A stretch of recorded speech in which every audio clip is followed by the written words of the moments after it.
काही दिवसांच्या विश्रांतीनंतर आता मुंबईमध्ये पुन्हा एकदा पावसाची सुरुवात झाली आहे। तुम्ही बघू शकता मी सध्या मागाठाणे मेट्रो स्थानकाजवळ वेस्टर्न एक्सप्रेस हायवेवर आहे। हा टॉप अँगलचा जे व्ह्यू आहे ते वेस्टर्न एक्सप्रेस हायवे आहे आणि इथे मुसळधार पाऊस सध्या सुरू आहे। तर रस्त्यावर अंधार आहे, तुम्ही बघू शकता जे गाडी आहेत त्यांच्या हेडलाईट पण सुरू आहेत आणि गेल्या 15 मिनिटापासून मुंबई उपनगरच्या कांदिवली, बोरीवली, अंधेरी, मलाड या परिसरामध्ये असाच प्रकारचा सध्या पाऊस सुरू आहे।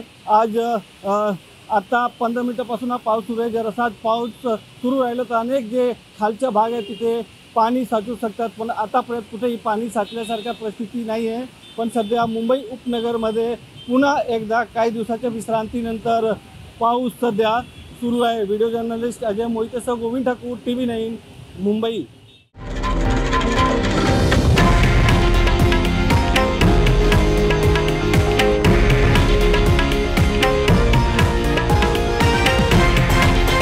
हे आहे देशातील नंबर 1 न्यूज नेटवर्क आणि आपण पाहत आहात TV9 मराठी, एकमेव।